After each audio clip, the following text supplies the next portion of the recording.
high ground here. What he's doing, he's undermining this reform. He's making common cause with Republicans. And I think that's a perfect excuse and rationale for a primary challenge. That was Marcos Melitsas of Daily Kos. Congressman Kucinich, your response? Well, you know, I brought the issue of single-payer health care before 3 separate meetings of the Democratic Platform Committee. I brought it into 2 presidential campaigns to raise the bar about what's possible. Now, I made a compromise when I backed the public option and voted for it in committee. I also had an amendment passed that would protect the rights of states to proceed with a single-payer approach at a state level. Each step along the way, I've shown a willingness to try to work with the White House so that we can have meaningful health care reform. I signed a letter, along with 77 other members of Congress, saying that I would not vote for the bill unless it had a robust public option. At this point, I'm the only one left standing who has kept that pledge. I think that we have to ask ourselves why we would have a circumstance where, you know, a week or 2 before a vote would come, that it would be said that this is going to come down to a single member of Congress who stands for health care for all, Medicare for all, who stands for a public option, who stands to protect the right of states to pursue it, and yet we should sweep all that aside in favor of a bill that gives the insurance companies a lock on health insurance in America, privatizes the health insurance, $70 billion a year subsidy to the insurance industry. I mean, I have a responsibility to take a stand here on behalf of those who want a public option. There's about 34 members of the Senate, at least, who have signed on to saying they support a public option. If I were to just concede right now and say, well, you know, whatever you want, all this pressure is building, just forget about it, actually weakens every last-minute bit of negotiations that would try to improve the bill. So I think that it's really critical to take this stand, because without it, there's no real control over premiums. Without it, we have nothing in the bill except the privatization of our health care system. Could you talk about the pressure that the members of the Progressive Caucus received on this issue, and the pressure that you've received in recent weeks? Listen, I'm out of my district all the time. You know, I've held town hall meetings in my district on health care over the years. I spoke to the Democratic annual dinner for Cuyahoga County on Sunday, and I laid my program out and exactly what why I feel the way I do about this bill. And people listen. I think pressure comes when you're not really sure where you stand. Pressure comes when you're willing to try to cut a deal for the sake of making a deal. I'm ready to listen to the White House if the White House is ready to listen to the concerns about putting a public option in this bill. I mean, they can do that. You know, they're still cutting last-minute deals. Put the public option back in. Make it a robust public option. Give the people a chance to really negotiate rates with the insurance companies where from the standpoint of having a public option. But don't just tell the people that you're going to call this health care reform when you're giving insurance companies an even more powerful monopoly status in our economy. I think that these questions are important to be asked. I've never been intransigent. I've always been able to try to find a way to work things out. But, you know, this is a two-way street. The White House has a responsibility to produce a bill that is worthy of supporting.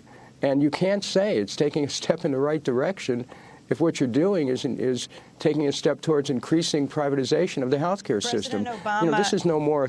Congressman Kucinich, President Obama says that the Senate bill does include single-payer language. He was talking about a provision by Senator Bernie Sanders, which would allow states to use federal money to set up a single-payer system years down the road. What do you think of that?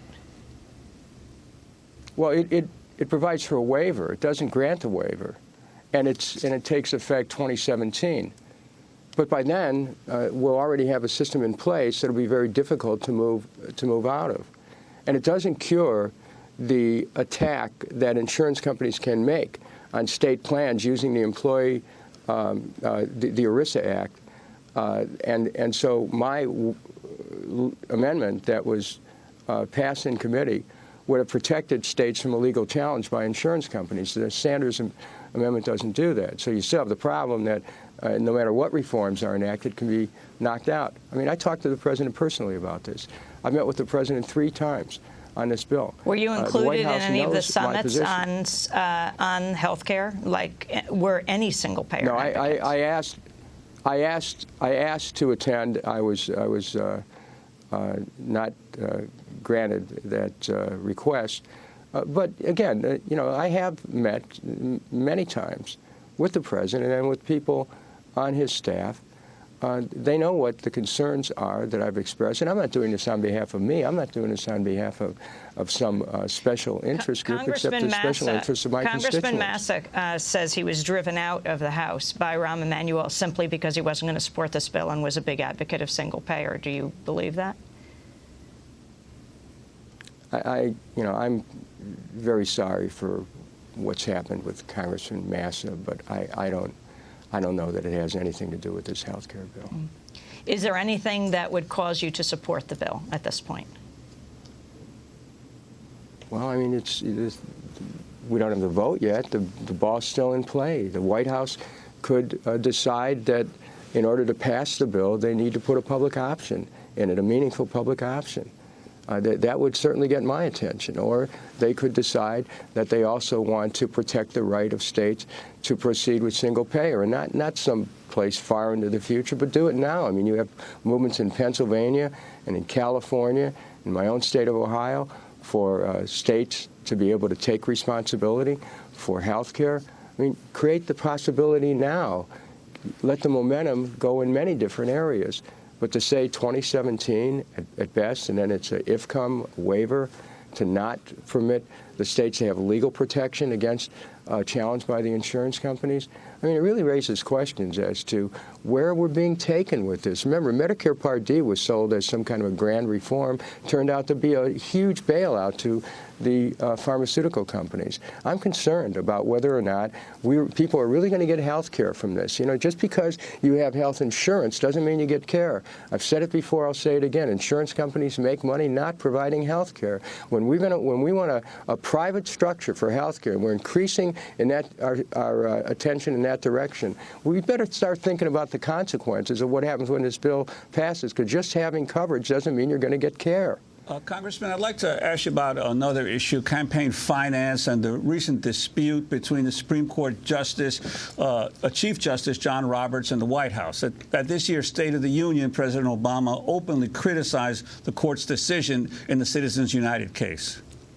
With all due deference to separation of powers, last week the Supreme Court reversed a century of law that I believe will open the floodgates for special interests, including foreign corporations, to spend without limit in our elections.